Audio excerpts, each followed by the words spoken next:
भारत के उस समय प्रधानमंत्री थे स्वर्गीय अटल बिहारी वाजपेयी। कौन थे? स्वर्गीय अटल बिहारी वाजपेयी। और भारत के रक्षा मंत्री थे जॉर्ज फर्नांडिस। कौन थे? जॉर्ज फर्नांडिस। और विदेश मंत्री थे जसवंत सिंह। उस समय तब की बात है जब अटल बिहारी वाजपेयी जी पाकिस्तान लाहौर गए।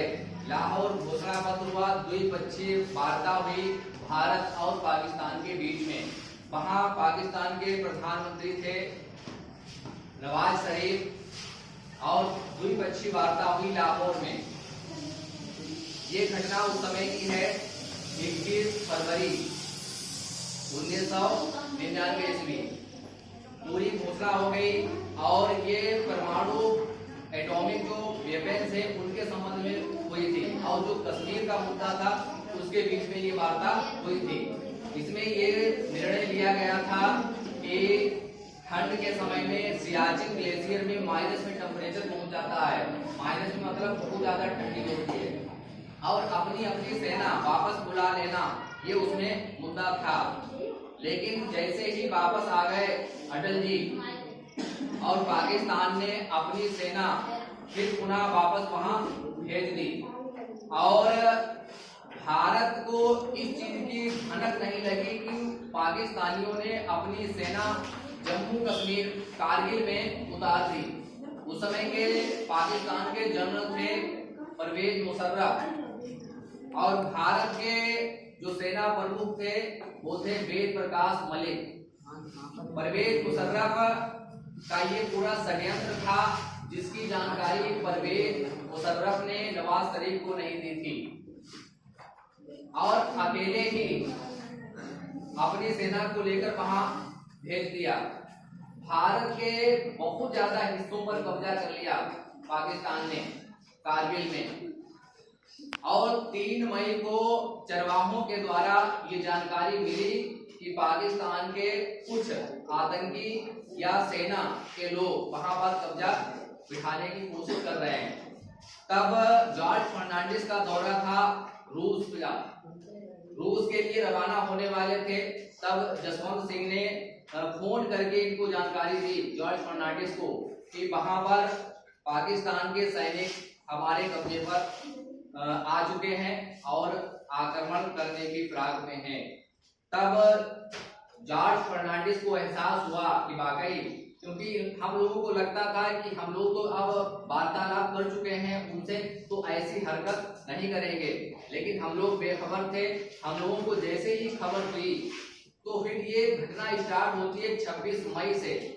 26 मई से स्टार्ट होती है और लगभग 26 जुलाई तक चलती है। 2 महीने की पूरी लड़ाई में हम लोगों ने 26 जुलाई को पूरी तरीके से उनको खदेड़ दिया, पाकिस्तान की फौज को पीछे खदेड़ दिया और हमने कब्जा कर लिया और भारत का तिरंगा लहरा दिया। इसमें बहुत ज्यादा हानि भी हुई है। विक्रम बात्रा जो सबसे बहादुर सैनिक थे भारत के, वो इसमें शहीद हुए। उनके साथ 527 जवानों की कुर्बानी इसमें शामिल है। 1300 के करीब लगभग घायल हो गए सैनिक और हम लोगों ने पाकिस्तान के लगभग 2700 सैनिकों को मार गिराया। और इसमें थल सेना और वायु सेना दोनों ने भाग लिया और बड़ी बहादुरी से लड़े। उस समय की घटना तब है जब हम लोगों ने परमाणु हथियार परीक्षण कर लिया था 1998 में, लेकिन हम लोगों ने परमाणु का कोई भी उसमें इस्तेमाल नहीं किया और केवल वायुसेना और थल सेना का इस्तेमाल करके ही भारत के सैनिकों ने पाकिस्तान की सेना को पीछे खदेड़ दिया। और परवेज मुशर्रफ जो जनरल थे वो चोरी चोरी यहाँ पर कब्जा बिठा रहे थे। वो कहावत नहीं है कि ऊंट की चोरी न्यूरे न्यूरे, यानी इतना बड़ा कश्मीर है उस पर कब्जा ये कर लेंगे चोरी चोरी से, किसी को खबर नहीं होगी। जैसे ही हम लोग खबर हुई तो हमारे सारे सैनिक वहां पर चले गए। अब दिक्कत ये थी, हमारे सैनिक नीचे की तरफ थे और उनके सैनिक चढ़ाई, क्योंकि पहाड़ी का इलाका है, सब पहाड़ पहाड़ है, तो ऊपर अपने पहले ही फिराक में बैठे थे। तो पहली टुकड़ी जो गई थी उसमें जो साथ में जाने वाले थे 5-6, उनको उन लोगों ने शहीद कर दिया। उसके बाद में उनकी सर्च हुई, उनको ढूंढा गया, तो उसके बाद में उनकी करतूत का पता चला कि ये जनरल परवेज मुशर्रफ का पूरा षड्यंत्र है और जिसने यहाँ पर सैनिक भेजे हैं। क्योंकि जब अटल जी वहां पाकिस्तान गए थे तो जनरल परवेज मुशर्रफ ने उनको सैल्यूट करने से इनकार कर दिया था, उनको सैल्यूट नहीं किया था। तो ये पूरा षड्यंत्र परवेज मुशर्रफ का था और नवाज शरीफ को इसको कोई भनक नहीं थी।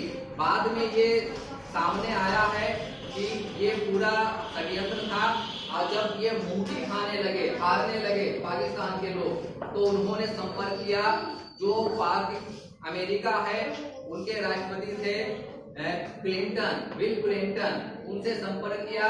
तब दोनों के बीच ये पीछे पीछे हटने की बात हुई और अपने अपने सैनिक वापस ले लिए गए और हम लोगों ने ये 26 जुलाई आज के ये दिन विजय प्राप्त कर ली और अपना जितना भी खोया हुआ स्थान था वो पुनः वापस ले लिया और वहां पर तिरंगा फहरा दिया। तो आज के इस घटना में हम देखेंगे कैसे युद्ध हुए हैं पाकिस्तान से और हर युद्ध में पाकिस्तान की पराजय हुई है, हर युद्ध में भारत की जीत हुई है।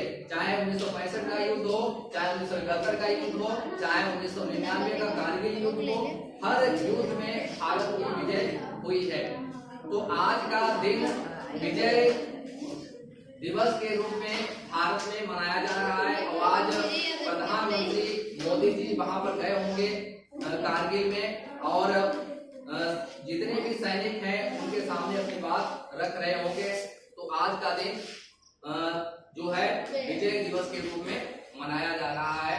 बाद में जब ये इसका खुलासा हुआ तो परवेज मुशर्रफ जो जनरल था, इसको जब वहां गया श्रीलंका तो परवेज मुशर्रफ को बर्खास्त कर दिया गया नवाज शरीफ के द्वारा। लेकिन जब बर्खास्त कर दिया गया तो सेना का बड़ा तांडव चलता है पाकिस्तान में, तो उन्होंने तख्ता पलट कर दिया, इनकी सरकार गिरा दी और नवाज शरीफ को अरेस्ट कर लिया, उनके भाइयों को भी अरेस्ट कर लिया और 6 महीने तक उनको अंदर रखा, बड़ी यातनाएं दी। उसके बाद में 2001 से 2008 तक परवेज मुशर्रफ पाकिस्तान के राष्ट्रपति बने और दुबई में वो वहां पर उनकी मृत्यु हो गई है। अब परवेज मुशर्रफ नहीं है जो जनरल से राष्ट्रपति बने थे। तो इस घटना में पूरा षड्यंत्र जो था वो था परवेज मुशर्रफ का, जिसका भनक नवाज शरीफ को भी नहीं हुई थी। जब अटल जी ने नवाज शरीफ से संपर्क किया, फोन किया, तो उनसे पूछा क्या हो रहा है, तो उन्होंने कहा हमें कोई खबर नहीं है। तो उसके बाद ये खुलासे हुए। तो आज इस मौके पर हम लोग जो विजय दिवस मना रहे हैं वो कारगिल की याद में, और इसमें हीरो रहे हैं विक्रम बात्रा। कौन रहे हैं? विक्रम बात्रा, जो कैप्टन थे जिन्होंने अपनी जान गंवाई इस युद्ध में। जय हिंद।